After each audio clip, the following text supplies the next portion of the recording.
ശ്രീധരൻ അത് തന്നെയാണ് ഇപ്പോൾ ശ്രീധരൻ നിൽക്കുന്ന ഭാഗത്ത് നമുക്ക് ആ ദൃശ്യങ്ങളിൽ വ്യക്തമായിട്ട് കാണാനാകുന്നുണ്ട്. ആ ദുരന്തത്തിന്റെ അവശേഷിപ്പുകളായിട്ട് കുറെ ചെരുപ്പുകളൊക്കെ, അതായത് ആ ആഘോഷ പരിപാടിയിലേക്ക് അത്ര സമയത്തോളം വലിയ സന്തോഷത്തോടെ എത്തിയ ആളുകളുടെ ബാക്കി പത്രമായിട്ട് അവിടെ കുറെ ചെരുപ്പുകളൊക്കെ ഇങ്ങനെ കുന്നുകൂടി ചിതറിക്കിടക്കുന്നൊക്കെ കാണാം. വലിയൊരു ദുരന്തത്തിന് തന്നെയാണ് അവിടെ ചിന്നസ്വാമി സ്റ്റേഡിയം സാക്ഷ്യം വഹിച്ചത് എന്നുള്ളതിൽ തർക്കമില്ല. അപ്പോൾ ഇവിടെ വരുന്നത് രാഷ്ട്രീയപരമായിട്ടുള്ള ആരോപണങ്ങൾ കൂടി കർണാടക സർക്കാരിന് മേൽ ഉണ്ടാകുന്നു എന്നുള്ളതാണ്. ഇപ്പോൾ ഇന്നലെ ഉപമുഖ്യമന്ത്രി DK ശിവകുമാർ പറഞ്ഞത് അത് പോലീസിന്റെ മേൽ ഇത് പഴിചാരിയിട്ട് ഒരു കാര്യവുമില്ല, ആളുകൾ ഇരച്ചെത്തിയപ്പോൾ ഇത്ര വലിയൊരു ആഘോഷ പരിപാടി നടക്കുമ്പോൾ അവിടെ ഇത്രത്തോളം ആളുകൾ ഉണ്ടാകും, അവരെ നിയന്ത്രിക്കാനുള്ള സംവിധാനം വേണം എന്നുള്ളത് തിരിച്ചറിയാതെ പോയത് അത് ആരുടെ പിഴവാണ് എന്നുള്ള ചോദ്യമാണ് ഇവിടെ പ്രധാനമായും ഉയരുന്നത്. അപ്പോൾ രാഷ്ട്രീയപരമായിട്ടുള്ള ആരോപണങ്ങൾക്ക് അടിസ്ഥാനമില്ല എന്ന് പറയുമ്പോൾ പോലും കർണാടക സർക്കാരിന് ഇതിനുണ്ടാകുന്ന ചോദ്യങ്ങളിൽ നിന്ന് ഒഴിഞ്ഞു മാറാൻ കഴിയില്ല. ശ്രീധരൻ,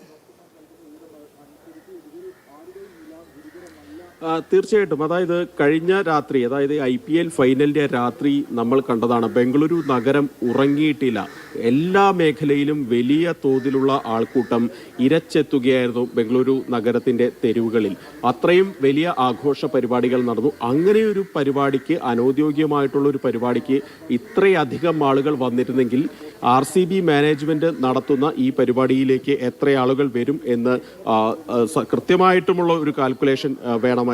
പക്ഷെ അതിന് ഏറ്റവും പ്രധാനപ്പെട്ട ഒരു തടസ്സം എന്നുണ്ടായിരുന്നത് ഈ വിഷയത്തിൽ ഒരു സംഘാടനത്തിനുള്ള അല്ലെങ്കിൽ മുന്നൊരുക്കങ്ങൾ നടത്താനുള്ള ഒരു സൗകര്യം അല്ലെങ്കിൽ ഒരു സാവകാശം പോലീസിന് ലഭിച്ചില്ല എന്നുള്ളതാണ്. നോക്കൂ, ഈ കാറിന്റെ ഒരു അവസ്ഥ തന്നെ നോക്കൂ. ഇവിടെ പാർക്ക് ചെയ്തിരുന്ന ഒരു അഭിഭാഷകന്റെ കാറാണ്.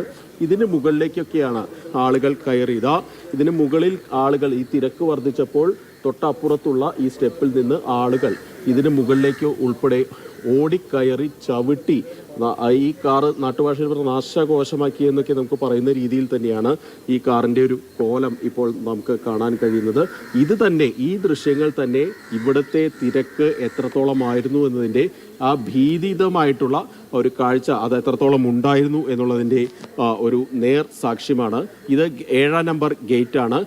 ഈ ഗേറ്റിൽ മാത്രമല്ല ഈ അപകടം ഉണ്ടായിരുന്നത് എന്ന് നോക്കണം. 6A ഗേറ്റിൽ, അതുപോലെ തന്നെ 21-ാം നമ്പർ ഗേറ്റിൽ, ഇവിടങ്ങളിലൊക്കെ ഈ പ്രശ്നം ഉണ്ടായിട്ടുണ്ട്. വലിയ തോതിലുള്ള ഉന്തും തള്ളും ഉണ്ടായിട്ടുണ്ട്. 11 ജീവനുകളാണ് ഇങ്ങനെ പൊലിഞ്ഞത്. അതുകൊണ്ട് തന്നെ ഇത് സംബന്ധിച്ച് രാഷ്ട്രീയ പ്രത്യാരോപണങ്ങളൊക്കെ ഉണ്ടാകും എന്നുള്ളത് സ്വാഭാവികമാണ്. ഈ വൈകിട്ട് തന്നെ പ്രതിപക്ഷ പാർട്ടികളായ JDS-ഉം BJP-യും സർക്കാരിനെതിരെ രംഗത്ത് വന്നിരുന്നു. ജുഡീഷ്യൽ അന്വേഷണം പ്രഖ്യാപിക്കണമെന്ന് ആവശ്യപ്പെട്ടിരുന്നു. അതിന് പിന്നാലെയാണ് ഇപ്പോൾ ജുഡീഷ്യൽ അന്വേഷണം ഇന്നലെ മുഖ്യമന്ത്രി പ്രഖ്യാപിച്ചത്. അതോടൊപ്പം തന്നെ ഇരകളായവർക്ക് ധനസഹായം നൽകുമെന്നൊക്കെ അറിയിക്കുകയും ചെയ്തിരുന്നു. ഏതായാലും വലിയ ദുരന്തം തന്നെ ഉണ്ടായിരുന്ന കാര്യത്തിൽ സംശയമില്ല. ഇനി അതിനെ എന്ത് സംഭവിച്ചു, ഭാവിയിൽ ഇനി ഒരുപാട് മത്സരങ്ങൾ നടക്കുന്ന ഒരു സ്റ്റേഡിയം കൂടിയാണിത്. ഇവിടെ ഇനി തിക്കും തിരക്കും അപകടം ഉണ്ടാകാതെ ഇരിക്കാൻ എന്തൊക്കെ മുൻകരുതൽ എടുക്കണം എന്നത് സംബന്ധിച്ചൊക്കെ കൃത്യമായിട്ടുള്ള ഒരു അന്വേഷണവും ഒക്കെ ഉണ്ടാകുമെന്ന് തന്നെ പ്രതീക്ഷിക്കാം. 15 ദിവസത്തിനകം റിപ്പോർട്ട് സമർപ്പിക്കാനാണ് സർക്കാർ അറിയിച്ചിരിക്കുന്നത്. ഏതായാലും അത്തരത്തിൽ അന്വേഷണം മുന്നോട്ട് തന്നെ പോകും എന്ന് തന്നെ നമുക്ക് പ്രതീക്ഷിക്കാം. അപ്പോഴും ഈ ആരാണ് ഉത്തരവാദി എന്നുള്ള ചോദ്യത്തിന് തീർച്ചയായിട്ടും RCB-യും അതുപോലെ തന്നെ കർണാടക ക്രിക്കറ്റ് അസോസിയേഷനും അതിനൊപ്പം തന്നെ സർക്കാരും ഈ വിഷയത്തിൽ ഉത്തരവാദികളാണ്. പോലീസിനെ സംബന്ധിച്ച് അവർക്ക് ഇതിലും വേണ്ട മുന്നൊരുക്കങ്ങൾ നടത്താനുള്ള സമയം കിട്ടിയിരുന്നില്ല എന്നുള്ളത് യാഥാർത്ഥ്യമാണ്.